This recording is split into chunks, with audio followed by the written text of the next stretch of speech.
사람이 되셔야 했던 중보자. 다리라는 건 뭡니까?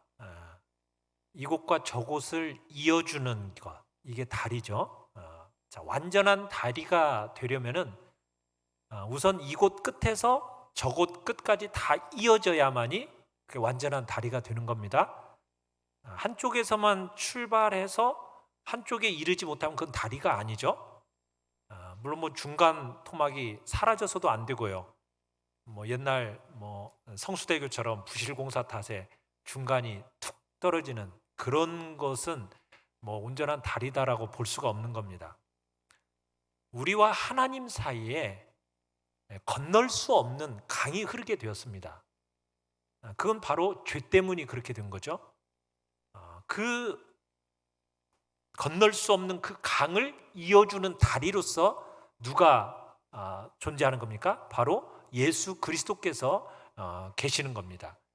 예수 그리스도는 하나님과 사람 사이를 이어주는 다리가 되는 거예요. 그래서 이곳과 저쪽 끝에서부터 양쪽 모두에서 출발하는 다리가 되어져야 돼요. 그리고 중간 토막도 사라지면 안 됩니다. 그런데 예수 그리스도는 그게 가능하신 분이에요. 왜? 죄가 없으셨기 때문에. 그래서 튼튼하고 영원한 다리, 완전한 다리가 바로 예수 그리스도다. 우리가 그렇게 볼 수 있는 겁니다. 자, 제1절을 같이 한번 읽어보겠습니다. 제1절 시작. 참 중보자는 참 하나님이신 동시에 또한 참 사람이 되셔야 했습니다. 자, 하나님과 우리 사이에는 무슨 강이 흐른다고요? 건널 수 없는 죄악의 강이 흐르고 있습니다. 아무도 건널 수가 없어요. 이건 절망이고 사망의 강이 되는 건데, 자, 그런데 그 사랑이신 하나님이 그 강에 구원의 다리를 놓기로 작정을 하셨어요. 그 계획은 순전히 하늘에서 결정되어서 나온 겁니다. 그러니까 지극히 자비로우신 하나님 아버지께서 우리를 위해서 최선의 것을 작정해 놓으신 거예요. 마치 우리와 하나님 사이는 죄악이라는 구름이 정말 잔뜩 끼어 있어서 이게 우리를 천국에서 완전히 격리시켜 놔버렸습니다. 자, 그러면은 이게 이제 하나님과 우리 사이를 회복시켜주는, 정말 평화를 회복시켜줄 중재자의 역할이 필요했는데, 그 감당할 사람은 어떤 사람이 돼야 되느냐? 하나님과 우리 사이를 완전히 이어주리는 다리가 되려면은 이 중보자는 참 하나님이신 동시에 참 사람이 되셔야만 하는 겁니다. 그러니까 양쪽 끝 모두에서 출발해야 되는 거예요. 안 그러면 가다가 많은 다리가 되는 거죠. 그건 다리도 아니죠. 그러면 먼저 하나님 쪽에서부터 출발해야 돼요. 누가 하나님 쪽에서부터 출발할 수 있을까요? 아담의 자손 중에서 그 일을 감당할 사람이 있어요, 없어요? 없어요. 왜냐하면 인간은 모두 그 조상 아담처럼 하나님을 보기만 해도 두려움에 떠는 존재들입니다. 그러면 천사면은 하나님 쪽에서부터 출발이 가능할까요? 천사도 어림없습니다. 왜? 천사들 역시 피조된 존재거든요. 만들어진 존재예요. 그렇기 때문에 이 천사들조차도 하나님께로 전적으로 붙어줄 수 있게 해주는 머리가 필요했던 겁니다. 그러면 어떻게 이게 가능할까? 하나님이 직접 우리에게 내려오셔야만 가능한 거예요. 하나님이 직접. 안 그러면 그 사태는 절망적입니다. 우리로서는 하나님께 올라갈 능력이 있어요, 없어요? 없어요.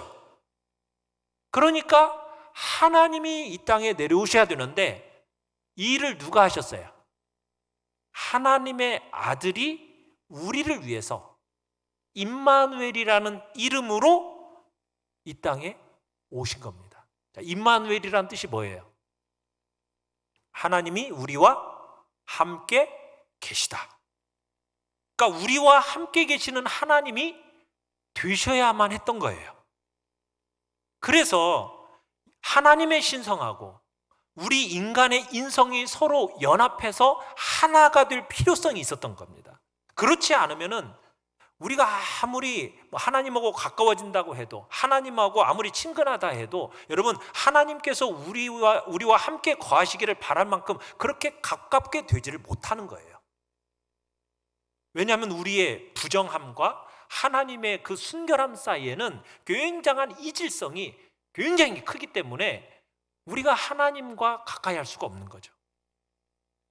비록 사람이 오점이 없는 상태라 할지라도 우리 인간은 피조된 존재이기 때문에 도저히 하나님 앞에 이를 수가 없습니다.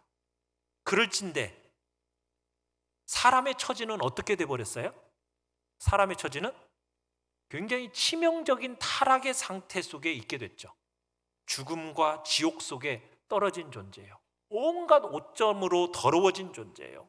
자신의 부패함으로 인해서 얼룩져서 모든 저주들로 인해서 완전히 압도되어 있는 처지가 바로 우리 인간이거든요. 그래서 중보자가 필요한데 이 중보자는 사람이어야 됩니다. 사람이어야 돼요. 왜? 아담 이후에 있는 인간 중에서는 그 중보자를 할 만한 자격 있는 존재가 없기 때문이에요. 그래서 오늘 본문 디모데전서 2장 5절에서 이 표현을 쓰고 있는 거예요. 다시 한번 읽어봐요. 시작. 하나님과 사람 사이의 중보자도 한 분이시니 곧 사람이신 그리스도 예수라. 하나님과 사람 사이의 중보자가 몇 분이요? 한 분. 그분이 누구라고요? 예수 그리스도. 그러니까 하나님은 하나님의 아들을 우리와 똑같은 사람으로 우리 가운데 친근하게 세워주신 겁니다. 자, 그리고 히브리서 4장 15절을 같이 한번 읽어보겠습니다. 시작. 우리에게 있는 대제사장은 우리의 연약함을 동정하지 못하실 리가 아니요 모든 일에 우리와 똑같이 시험을 받으신 이로되 죄는 없으시니라. 자, 하나님이 우리에게 직접 건너오셨어요. 하나님이 우리의 모습으로 오셨습니다. 우리와 함께 자라시고 우리와 함께 거하시고 우리 대신 하나님께 복종하시고 우리 대신 하나님께 벌을 받으셨어요. 자, 그런데 완전한 다리가 되려면 부실공사가 되어서는 안 됩니다. 완전한 중보자는 뭐가 없어가 돼요? 죄가 없어야 돼요. 죄가 없어야 돼요. 그러니까 우리의 모습으로 찾아오신 그 임마누엘은 사람은 사람이지만 뭐가 없어요? 죄가 전혀 없으시다는 말씀이에요. 진짜 사람이 되신 임마누엘. 그래서 그렇게 이쪽 끝에서 저쪽 끝까지 완전히 이어주는 다리가 될 수 있었다는 겁니다. 하나님이셔야 했고 또 뭐가 되셔야 됐어요? 사람이셔야 했어요. 사람이 돼 뭐가 없으셔야 됐다? 죄가 없으셔야만 했던 거예요. 자, 그러면은 중보자, 하나님과 사람 사이를 이어주는 이 중보자의 사명이 뭡니까? 중보자의 사명이 뭐예요? 우리를 하나님에게 은혜로 회복시켜 주는 겁니다. 그래서 사람의 자녀인 우리를 하나님의 자녀로 만드는 것이 중보자의 사명입니다. 우리는 지옥의 상속자였어요. 그런 지옥의 상속자인 우리를 무엇의 상속자로 만드는 것? 천국의 상속자로 만드는 것. 이게 중보자의 사명이에요. 그러기 위해서는 하나님의 아들이신 그분께서 사람의 아들이 되셔야만 했던 거예요. 그래서 하나님의 아들이 우리의 것들을 다 취하신 거죠. 그리고 그의 것으로 우리에게 베푸신 겁니다. 그래서 본질상 그의 것을 우리의 것이 되게 하신 거예요. 하나님께서 우리의 살을 취하셔서 자기의 살로, 우리의 뼈를 취하셔서 자기의 뼈를 이루셔서 우리와 하나가 되셨습니다. 그래서 중보자이신 예수 그리스도가 우리와 하나가 되었어요. 여러분, 하나님의 아들이시면서 동시에 우리와 동일하신 사람의 아들이 되신 거죠. 그러면서 우리와 어떤 관계가 생겨난지 아십니까? 형제 관계가 된 거예요. 형제 관계. 요한복음 20장 17절에서 이런 표현을 쓰고 있어요. 같이 한번 읽어보죠. 시작. 내가 내 아버지 곧 너희 아버지 내 하나님 곧 너희 하나님께로 올라간다. 우리와 예수님과의 관계가 어떤 관계가 됐다고요? 이 표현을 볼 때 내 아버지가 곧 누구 아버지라고요? 너희 아버지. 내 하나님이 누구의 하나님? 너희 하나님이다. 우리와 형제 관계가 된 거예요. 그래서 우리는 이제 천국의 상속에 대한 확신을 갖게 된 겁니다. 모든 것을 소유하신 하나님의 유일하신 아들이 우리를 뭘로 받아주셨어요? 형제로 받아주셨어요. 그렇기 때문에 형제이면 우리는 예수님과 함께 된 상속자가 되는 거예요. 그래서 우리는 천국의 상속자가 되어진 겁니다. 자, 우리의 이 구속자이신 중보자이신 이분께서는 참 하나님이시면서 동시에 사람이셔야 했어요. 이분이 죽음을 삼키는 것이 그의 사명입니다. 그러니까 스스로 생명이신 분이 되셔야 했어요. 왜? 죽음을 삼켜야 되니까. 또 죄를 이기시는 분이 돼야 돼요. 그러다 보니까 자기는 뭐가 돼야 돼요? 스스로 의가 되어야 했어요. 세상과 공중 권세를 무찌르고 이기시는 것이 그의 사명이에요. 그러기 위해서 그는 세상과 공중의 권세보다도 더 높은 권세를 가지셔야 됐어요. 자, 그러기 위해서 이분은 누구셔야만 했던 겁니까? 하나님이셔야만 했던 거예요. 생명이시고 의이시고 그리고 그 하늘의 주권과 권세를 가지시는 분, 그분은 누구밖에 없어요. 하나님 이외에는 없는 거예요. 그래서 우리 하나님께서는 우리를 구속하시기 위해서 자신의 독생자 아들 그 안에서 자기 자신을 우리의 구속자로 삼아 주신 겁니다. 그래서 이 땅의 중보자는 하나님이셔야만 했던 겁니다. 우리가 하나님하고 화목하기 위해서는 이 두 번째 요건, 이것이 꼭 필요한데, 여러분, 사람이 불순종으로 인해서 우리가 잃어버린 상태가 되었잖아요. 자, 그러면은 이걸 시정해야 돼요. 뭘로 시정을 해야 돼요? 불순종을 순종으로 시정해야 됩니다. 하나님의 심판을 만족시켜줘야 돼요. 또 죄에 대한 형벌을 치러줘야 돼요. 그러기 위해서 우리 주님이 참 사람으로 오신 거고요. 아담의 인격과 아담의 이름을 취하셔서 아담을 대신해서 하나님 아버지께 순종을 이루신 겁니다. 우리 주님께서는 우리의 육체를 대표하셔서 우리의 하나님의 그 의로우신 심판을 만족시키는 값으로 자신을 내어놓으셨고요. 그리고 우리 주님이 그 육체로서 우리가 치러야 할 그 형벌을 값으로 치르신 거죠. 여러분, 하나님만으로는 그 죽음을 느낄 수가 있어요, 없어요? 하나님은 죽음을 느낄 수 있습니까, 없습니까? 없죠. 그러니까 죽음을 느끼려면 뭐가 돼야 돼요? 사람이 돼야만 돼요, 사람이. 그런데 사람만으로는 죽음을 이길 수가 있어요, 없어요? 죽음을 이길 수가 없어요. 그 죽음은 생명만이 이길 수 있는 거거든요. 그 생명은 누구예요? 하나님밖에 없는 거예요. 그러니까 중보자는 뭐와 무엇을 다 취해야 되는 겁니까? 신성과 인성을 다 취해야 되는 거예요. 한쪽만 취해서는 안 되는 문제입니다. 그래서 속죄를 위해서 중보자이신 예수님께서 자신의 인성의 연약함을 죽음에 굴복시키신 것이고, 그리고 자신의 그 하나님의 신성의 권능으로서 그 죽음을 싸우셔서 우리를 위해서 승리하신 겁니다. 그래서 예수 그리스도의 그 신성과 인성 두 가지가 함께 있어야 되는 거지, 그 중에 하나라도 빠지면 돼요, 안 돼요? 중보자로서 다리가 될 수 없는 겁니다. 그래서 예수 그리스도는 신성과 인성이라는 두 가지를 전부 다 가지셔야만 했던 거예요. 그래서 우리의 믿음은 이 토대 위에 서 있어야 됩니다. 예수 그리스도는 뭐와 뭐가 함께 있어야 된다? 신성도 가지고 있으셔야 되고 인성도 가지고 계셔야 되는 분이다. 혹여나 여러분, 예수님의 그 중에서 신성을 빠뜨리거나 인성을 빠뜨린다? 그러면 그분은 우리의 중보자가 될 수 있는 자격이 돼요, 안 돼요? 안 되는 거예요. 그래서 우리는 이 믿음의 토대, 어떤 믿음의 토대? 예수 그리스도, 우리의 중보자 되신 예수 그리스도는 뭐와 뭐가 동시에 취하시는 분이다? 신성과 인성을 동시에 취하신 분이다라는 이 믿음의 토대 위에 여러분들의 신앙을 세워 놓아야 되는 거예요. 그렇지 않으면은 그건 무너져 버립니다. 그 신앙은 진짜 믿음이 아닌 거예요.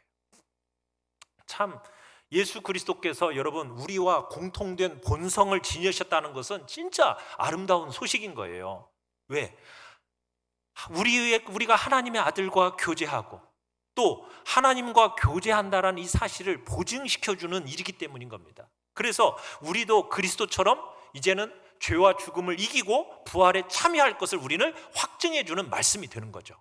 아, 예수님이 나와 똑같은 인성을 가지신 분이셨는데 그분이 부활을 되었듯이 나도 어떻게 될 수 있다?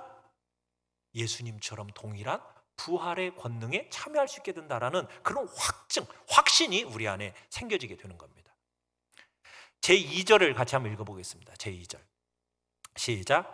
그리스도께서 사람이 되신 유일한 목적은 우리를 구속하시기 위한 것입니다. 자, 그리스도께서 사람이 되신 유일한 목적이 뭐라고요?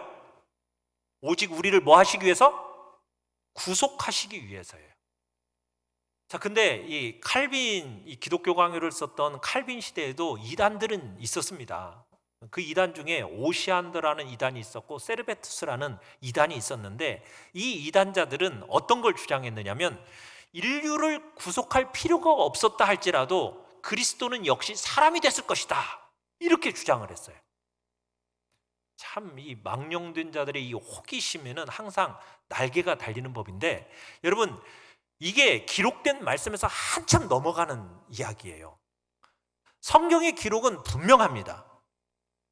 물론 타락하기 이전에도 그리스도께서는 천사들과 사람들의 머리로서 그들 위에 계셨어요. 그래서 바울이 그리스도를 가리켜서 모든 피조물보다 먼저 나신 분이다 라고 이렇게 불렀던 거거든요. 그렇지만 예수 그리스도께서 우리와 같은 몸을 입으신 이유가 뭡니까? 왜 우리와 같은 몸을 입으셨죠? 예수님 그리스도께서 우리를 구속하시기 위해서 우리와 똑같은 몸을 입으신 거 아니겠어요? 그렇지 않습니까? 그렇게 성경은 이야기하고 있어요. 그러니까 그 이유의 다른 이유, 다른 목적, 여러분 그것을 상상할 필요가 있어요, 없어요? 없어요. 그걸 다른 걸 상상하는 것은 여러분 주제넘은 짓이에요. 우리는 성경에서 이야기하는 것까지만 가는 거예요. 거기를 넘어서는 상상력을 발휘하는 것은 이단으로 가는 겁니다. 애초부터 그리스도를 약속하신 이유를 우리는 잘 알고 있잖아요. 왜 예수 그리스도를 약속하셨어요? 타락한 세상을 회복시키기 위해서, 잃어버린 사람을 구원하기 위해서, 그러기 위해서 예수 그리스도를 이렇게 약속하신 거 아닙니까? 그래서 여러분 율법을 보면은 희생 제물이 나오잖아요. 그 희생 제물은, 희생 제물 속에는 뭐가 제시되어져 있는 거죠? 그리스도의 형상이 그 안에 들어있잖아요. 그죠? 율법이 반포되기 이전에는요, 피 없는 중보자는 약속된 적이 없어요. 피 없는 중보자는 약속된 적이 없어요. 그러니까 하나님의 그 영원하신 계획으로 말미암아 중보자로 지정된 사람은 그 지정된 이유는 뭐예요? 우리의 부정함을 씻어주기 위해서, 씻기기 위해서 중보자가 생긴 겁니다. 이게 분명한 결론이에요. 그래서 피 흘림에 대한 이야기는 처음부터 나와요. 피 흘림이 없으면 뭣도 없어요. 죄사함도 없는 거예요. 그게 속죄의 증표라는 것을 성경에서는 끊임없이 얘기하거든요. 여러분 이에 대한 증언이, 이사야의 증언이 유명하잖아요. 우리 이사야 53장 4절로 6절을 같이 한번 읽어볼까요? 시작. 그는 실로 우리의 질고를 지고 우리의 슬픔을 당하였거늘 우리는 생각하기를 그는 징벌을 받아 하나님께 맞으며 고난을 당한다 하였노라. 그가 징계를 받음으로 우리는 평화를 누리고 그가 채찍에 맞음으로 우리는 나음을 받았도다. 우리는 다 양 같아서 그릇 행하여 각기 제 길로 갔거늘 여호와께서는 우리 모두의 죄악을 그에게 담당시키셨도다. 그리스도께서 이 땅에 오신 이유가 뭐예요? 비참한 죄인들을 돕기 위해서 오신 거잖아요. 그러기 위해서 하나님이 지명하신 거잖아요. 하나님으로 말미암아 지명된 존재잖아요. 이게 지금 여기서 분명히 드러나고 있지 않습니까? 그러니까 이런 한계를 뛰어넘어 가지고 예수 그리스도가 이 땅에 오신 이유를 다른 데서 찾는 것은 여러분, 그건 너무나도 어리석은 호기심에 빠져 있다라는 것을 여러분들이 기억하셔야 돼요.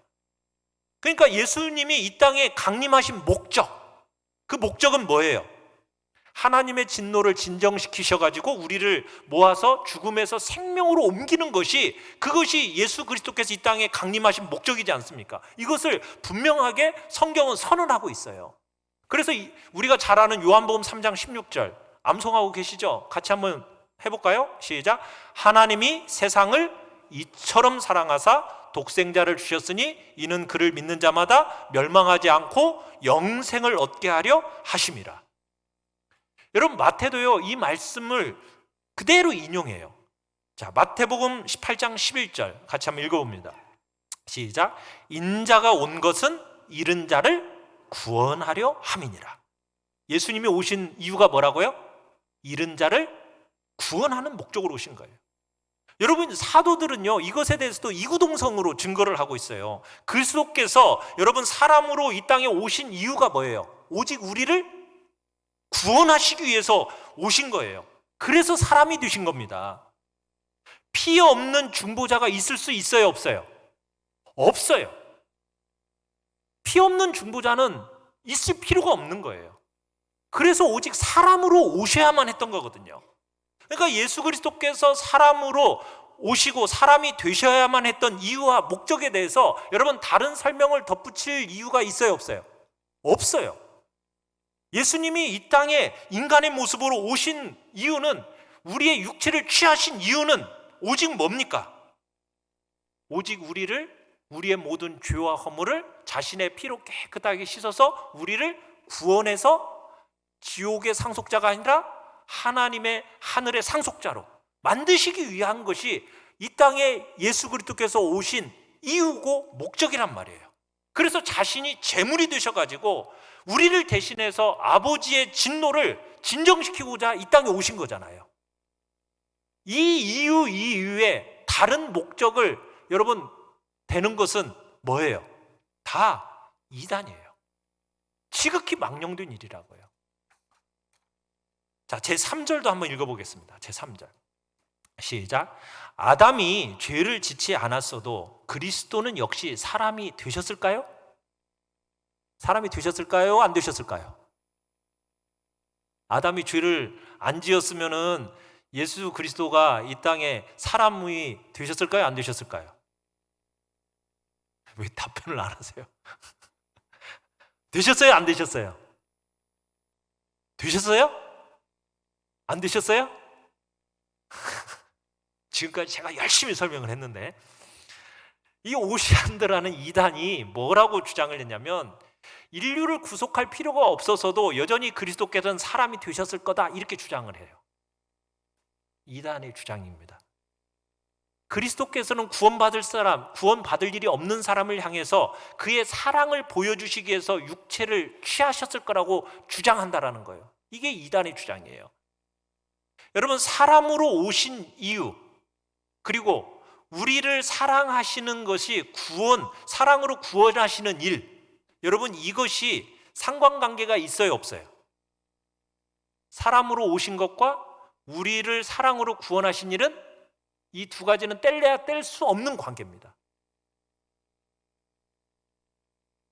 이것 없이 저것 없고 저것 없이 이것 없는 거예요. 서로 뗄 수 없는 관계예요. 그러니까 하나님의 영원한 작정 속에서 이 두 가지가 하나로 합쳐져 있어요. 사람으로 오신 것과 우리를 사랑으로 구원하신 일은 하나다 다르다? 하나라니까, 하나라. 합쳐져 있어요. 그래서 예수 그리스도께서 어떻게 우리의 구속자가 되셨고, 또한 동시에 어떻게 우리의 본성을 함께 나누신 자가 되셨느냐? 여러분, 이런 것에 대해서 더 이상 궁금증을 갖는 것은 정당한 일이 아니라는 거예요. 그러니까 사도 바울이 예배소서에서 예수 그리스도께서 이 세상에 오신 목적을 설명하는 가운데 신비한 예정이라는 것, 예정이라는 그 높은 세계까지 막 치솟아 올라가잖아요. 거기서 오시안더가 주장했던 것과 같은 어떤 방자스러운 경망스러운 그 호기심에 대해서 매우 이렇게 딱 적절하게 억제를 시킵니다. 어떻게 억제를 시키느냐? 에베소서 1장 4절로 7절을 같이 한번 읽어봅시다. 시작. 아버지께서, 안 나와요? 에베소서 1장 4절로 7절 없습니까? 자, 시작. 아버지께서 창세전에 그리스도 안에서 우리를 택하사 그 기쁘신 뜻대로 자기의 아들들이 되게 하셨으니 그가 사랑하시는 자 안에서 우리에게 거저 주시는 바 우리는 그리스도 안에서 그의 피로 말미암아 속량 곧 죄사함을 받았느니라. 자, 여러분, 세상에 나타난 이 모든 일은 다 창세전에 하나님이 작정하신 건데 이미 영원전에 하나님께서 뭘 작정하셨느냐? 인류의 불행을 고쳐주시기로 작정하셨다라는 거예요. 그러니까 그 은밀한 작정으로 정하신 것 이상으로 그리스도에 대해서 우리가 궁금해하거나 더 알려고 하는 것은 여러분 모두 다 불경스러운 짓이라는 거예요. 뻔뻔스러운 짓이라는 거예요. 뭔가 더 새로운 그리스도를 조작해내려고 하는 겁니다. 하나님께서 얘기하신 것까지만 가는 거예요. 그리스도께서, 바울이 그리스도에 대해서 언급할 때 여러분 조금이라도 화목의 은혜에서 이탈하지 않도록 여러분 하나님과 하나님이 하신 이 오묘한 일에 대해서 우리의 호기심에 대해서 어떻게 해야 되느냐? 울타리를 딱 쳐놔야 돼요. 밝히 드러내 보여주신 이 하나님의 말씀, 이 성경 말씀에 우리에게 가르쳐 준 거 있죠? 그것을 철조망 삼아가지고 여러분들이 그 울타리를 딱 쳐놓고 그 안에서 만족하고 즐거워할 줄 아셔야 돼요. 말씀 밖으로 넘어서는 것은 여러분 다 경망스러운 짓이라는 거예요. 그래서 우리는 여러분 성경 안에서 이야기하는 것까지만 하나님을 이해하고 예수 그리스도를 이해하면 돼요. 그걸 넘어서서 우리 인간의 호기심을 발동시켜서 얘기하는 것은 그것은 정말 망령된 짓이라는 거예요. 그래서 우리는 울타리를 딱 쳐놔야 돼요. 어떤 울타리요? 디모데전서 1장 15절 이와 같은 울타리를 쳐놓는 겁니다. 시작. 그리스도 예수께서 죄인을 구원하시려고 세상에 임하셨다. 딱 이렇게. 뭐하러 오셨다고요? 죄인을 구원하시기 오셨다. 다른 목적 없습니다. 모든 사람이 받을 만한 이 말씀, 확실한 말씀, 이걸 딱 기꺼이 여러분들이 받아들이시고 이것으로 딱 울타리를 쳐놓는 거예요. 지금 이 복음 안에 나타난 이 은혜, 영원전부터 그리스도 안에서 우리에게 주신 은혜, 이것임을 가르치고 있으니까 우리는 결심하고 끝까지 이 은총의 울타리 안에만 딱 머물러야 할 것을 성경은 얘기하고 있는 거예요. 헛된 상상의 날개는 꺾어버리시고 성경에서 이야기하는 데까지만 가십시오. 예수 그리스도에 대해서도 거기까지만 얘기하는 거예요. 자, 제4절을 같이 한번 읽어봅시다. 제4절. 시작. 하나님의 형상에 대한 오시안더의 주장은 정말 너절한 것입니다. 이 오시안더라는 사람이 주장한 게 뭐냐면 사람이 하나님의 형상대로 지음받았다고 하니까 그러면 왜 하나님의 형상대로 인간이 지음받았겠는가? 오시안더라는 이 사람이 설명은 이런 거예요. 하나님은 이미 영원전부터 그리스도께 육신을 입히시기로 작정을 하셨다는 거예요.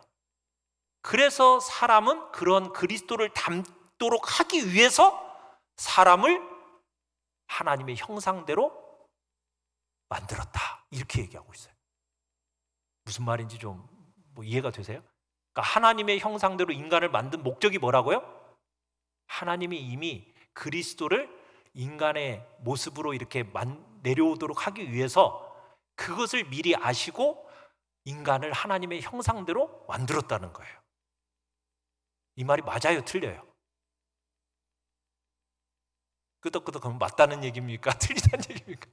이게 맞아요? 틀려요? 틀리죠. 왜 틀리죠? 예수님이 사람의 몸을 입고 이 땅에 오신 이유는 뭐예요? 세상에 오신 이유가 뭐예요? 장차 오실 그리스도의 모습을 따라서 우리가 지음받도록 이렇게 인간이 하나님의 형상대로 지음받은 거예요? 이게 아니에요. 성경은 끊임없이 얘기하는 게 뭡니까? 사람이 하나님의 형상대로 창조되었다라는 것은 창조주께서 자기의 영광이 사람 안에서 마치 거울로 보이듯이 그렇게 보이기를 뜻하셨다는 의미거든요. 그러니까 하나님께서 사람을 하나님의 형상대로 창조하셨다는 것은 우리 인간의 속에다가 뭘 새겨 놓으셨어요? 하나님의 형상을 딱 새겨 놓으면서 그 하나님의 형상을 바라보면서 하나님이 어떻게 해요? 기뻐하도록. 그러기 위해서 새겨 놓으신 거란 얘기예요. 그러니까 하나님은, 아담은 독생하신 아들로 말미암아 이런 존귀를 입은 거지, 나중에 무슨 예수 그리스도가 오시기 위해서 미리 알고서는 인간을 하나님의 형상대로 지음받은 게 아니라는 거예요. 또 오시안더는 또 이런 얘기를 했어요. 천사는 그리스도의 모습을 지니지 않았기 때문에 사람보다 밑에 있다. 맞아요, 틀려요? 성경에서 천사를 가리켜서 뭐라고 얘기하죠? 하나님의 아들들, 이렇게도 불러요. 또 천사들이 뭔가 하나님 아버지의 특질을 부여받았기 때문에 그렇게 하나님의 아들들이라는 이름을 불리진 거 아니겠어요? 여러분, 오히려 사람의 몸을 입고 오신 예수 그리스도께서는 어떻게 보면 천사보다도 못하다는 이야기를 쓰고 있잖아요. 그러면서 성경을 읽어보면 천사의 존귀한 위치에 대해서 막 성경은 증거해요. 부지런히 증거하고 있어요. 그러니까 천사도 하나님의 형상을 받은 피조물로서 사람과 같은 몸은 없지만요, 그 존귀함이 사람 못지 않다라는 거 우리는 성경에서 잘 알고 있잖아요. 그죠? 그러니까 우리가 예수 그리스도를 믿으면은 우리가 하늘나라로 이제 영접될 건데, 그때는 우리가 뭐처럼 된다고도 얘기해요? 천사처럼 될 거라고 우리 주님이 말씀하셨잖아요. 그죠? 그러니까 우리의 최종적인 행복은 마치 천사처럼 되는 거예요. 만약 하나님의 형상의 가장 주된 모형이 사람이신 그리스도 안에 있었다고 하면, 여러분, 천사들이 하나님의 형상을 소유했다라는 거, 이게 지금 말이 안 되는 거죠. 그죠? 그리스도께서 천사의 본성을 취하셨다, 이렇게 주장할 수도 있게 되는 거라고요. 그러니까는 이 이단들의 말에 대해서 여러분들은 이런저런 말 할 때 그런 말들, 망령된 말은 어떻게 해야 돼요? 무시하고 오직 우리는 어디 안에서만, 성경에 기록된 말씀 안에서만 여러분들이 생각하고 그걸 받아들이시고 울타리를 치고 그 안에서 기뻐하고 즐거워하셔야 되는 거예요. 여러분, 우리가 사람이 하나님의 형상대로 지음받았다라는 것은 우리가 다른 모든 생물에 비해서 탁월한 뭔가를 받았다라는 거잖아요. 그런데 그게 우리 인간의 몸이 다른 동물보다 현저하게 다른 뭔가가 되었다는 의미입니까? 아니면은 우리 인간과 사람이 완전히 다른 구별되는 존재가 된 것은 이 몸 때문입니까? 아니면 우리 사람의 영혼과 그 속에 새겨진 인간만의 어떤 독특한 특징 때문입니까? 몸 때문이 아니잖아요. 뭐 때문이에요? 우리 영혼의, 이 인간의 영혼과 그 안에 새겨놓으신 하나님의 특별한 특징 때문에 우리가 하나님의 형상대로 지음받은 존재라는 그런 특별한 거지, 이 몸이 아니거든요. 그래서 성경은 줄기차게 우리가 그리스도의 몸을 따라 창조된 게 아니라 그리스도께서 우리 인간의 몸을 입고 이 세상에 오셨다, 이렇게 주장하고 있는 거예요. 그래서 그리스도를 가리켜서 첫째 아담이 아니라 뭐라고 그래요? 둘째 아담이다 라고 하는 이유도 바로 그리스도께서는 우리 인간의 몸을 입고 이 땅에 오셨음을 얘기하고 있는 거죠. 그래서 그리스도께서 사람의 몸을 입으셨다라는 점은 그런 거예요. 그렇게 정해진 때 사람의 몸을 입고 이 세상에 오셨던 예수 그리스도, 영원전부터 사람의 몸이란 상관없이 하나님의 형상의 광채로 충만하셨던, 그리고 만유의 머리가 되셨던 그 하나님이신데, 그분이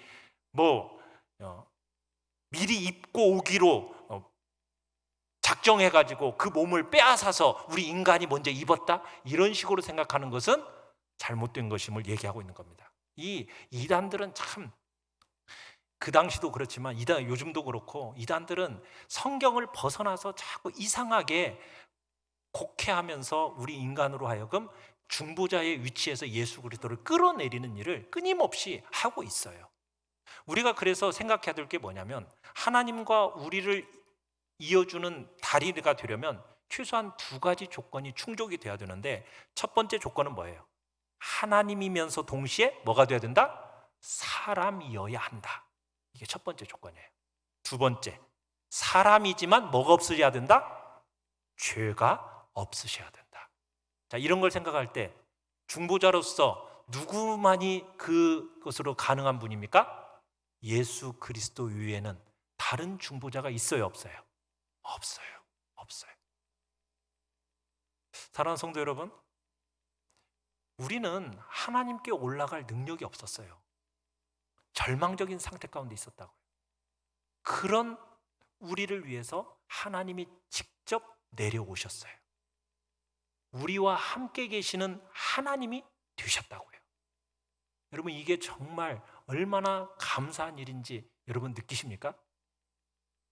우리는요, 정말 치명적인 타락의 상태 가운데 있었기 때문에 죽음과 지옥 속으로 떨어진 존재였어요. 온갖 오점과 정말 부패함으로 얼룩져 있고 더러워져 있고 모든 저주들로 인해서 압도되어져 있는 그런 우리를 위해서 사람의 모습으로 찾아오신 분이 바로 누굽니까?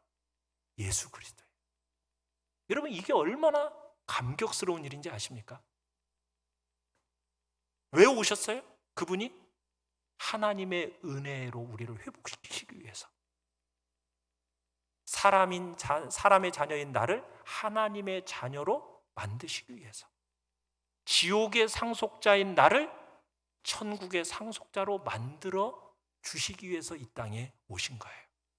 그 모든 것을 소유하신 하나님의 아들, 유일하신 아들께서 나를 자신과 동등한 위치, 우리를 그의 형제로 딱 받아주시면서 상속자로 삼아주셨다는 걸까요?